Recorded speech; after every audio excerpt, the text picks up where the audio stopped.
Òní ni ọjọ́ àìkú, ọjọ́ kọkànléníọgbọ̀n nínú oṣù kẹjọ ọdún 2025. Ó tún àkókò fún ìwé ọ̀rọ̀ ṣíṣí, ìwé ìtọ́ni ojoojúmọ́ fún ìdàpọ̀ tímọ́tímọ́ pẹ̀lú Ọlọ́run. Eléyìí tí a ti ọwọ́ olùṣọ́ àgùntàn Enoch Adéjàre Adébóyè kọ. Àkọ́rí wa fún tòní ni Ẹ̀yin Olúwa. Àkọ́sórí wa wà nínú ìwé orin Dáfídì, orí 150 ẹsẹ̀ ìkẹfà. Jẹ́ kí gbogbo ohun tí ó ní ẹ̀mí yìn Olúwa, ẹ fi ìyìn fún Olúwa. Bíbélì kà wà nínú ìwé orin Dáfídì, orí 107 ẹsẹ̀ ìkíní títí dé ìkẹsàn-án. Nínú Sámúẹ́lì kejì orí kẹfà ẹsẹ̀ kẹrìnlá, Bíbélì sọ pé Dáfídì jó pẹ̀lú gbogbo agbára rẹ̀. Ọlọ́run nífẹ̀ẹ́ Dáfídì gidigidi àti pé ó wà pẹ̀lú rẹ̀ ní gbogbo ìgbà nítorí pé ó máa ń yìn ín. Nígbàkúgbà tí àwọn ẹ̀mí èṣù bá ń bá Sọ́ọ̀lù jà, tí Dáfídì bá sì ń lu dùrù, ìwàláàyè Ọlọ́run máa ń kún ilé náà, àwọn ẹ̀mí èṣù sì máa ń sá. Orin Dáfídì orí 22 ẹsẹ̀ kẹta sọ pé Ọlọ́run ń bẹ ní inú ìyìn Ísírẹ́lì. Nígbà tí o bá yin Ọlọ́run déédéé, àwọn ẹ̀mí èṣù kò lè wà níbẹ̀ pẹ̀lú rẹ̀, nítorí pé nígbà tí ìmọ́lẹ̀ bá wọlé, òkùnkùn gbọdọ̀ sá. Olùfẹ́, o gbọdọ̀ kọ́ láti yin Ọlọ́run ní gbogbo ọjọ́. Nínú Bíbélì, ìwọ yóò rí ọ̀pọ̀ ìdí láti yìn ín.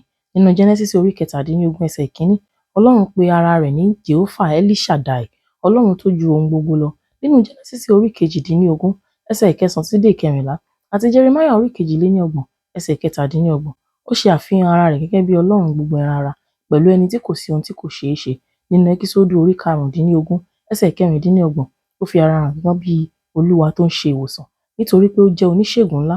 Nínú orin Dáfídì orí 24 ẹsẹ̀ keje títí sí ìkẹwàá, ó fi ara rẹ̀ hàn pẹ̀lú àwọn àkọlé méjì, ọba ògo àti Olúwa àwọn ọmọ ogun. Nínú orin Dáfídì orí 23 ẹsẹ̀ ìkíní, ó ṣe ara rẹ̀ gẹ́gẹ́ bí Jehovah Roi, olùṣọ́ àgùntàn rere tó ń pèsè gbogbo ohun tí ó nílò. Nínú Genesis orí 16 ẹsẹ̀ kẹtàlá, ó jẹ́ El Roi, Ọlọ́run tó ń rí ohun gbogbo, tó mọ ohun gbogbo, tó ń tẹ́tí ní gbogbo ìgbà. Ó ní àníyàn tó jinlẹ̀ nípa rẹ̀ àti pé ó mọ orúkọ rẹ̀. Nínú Ẹ́kísódù orí 23 ẹsẹ̀ kẹtàdínlógún. Nínú Jeremiah orí 22 ẹsẹ̀ kẹtàdínlógún sí dé ìkọkàndínlógún, ó jẹ́ El Gibor, Ọlọ́run alágbára tó ń gbanilà. Nínú Ẹ́kísódù orí 17 ẹsẹ̀ karùndínlógún, a pè é ní Jehovah Nissi, àsíá rẹ̀ tó lágbára. Nínú Àìsáyà orí 1 ẹsẹ̀ kẹrìnlélógún, ó jẹ́ Jehovah Sabaoti, Olúwa àwọn ọmọ ogun. Ó ń jagun tí a ò fojú rí àti èyí tí a kò fojú rí fún ọ, ó sì ń fún ọ ní ìṣẹ́gun lórí ọ̀tá.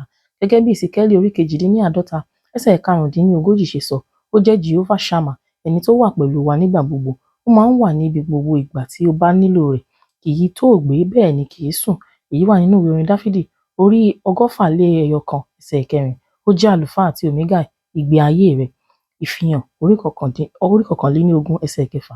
Ó ní àṣẹ àkọ́kọ́ àti ìparí. Àìsáyà orí 44 ẹsẹ̀ ìkẹfà. Ó nìkan ni Ọlọ́run. Ó dára ní gbogbo ìgbà. Ó jẹ́ olótìítọ́. Ẹkún Jeremiah orí 3 ẹsẹ̀ kẹtàlélógún. Ó kún fún gbogbo ohun tí o nílò. Genesis orí 17 ẹsẹ̀ ìkíní, kò yí padà. Málákì orí 3 ẹsẹ̀ kẹfà.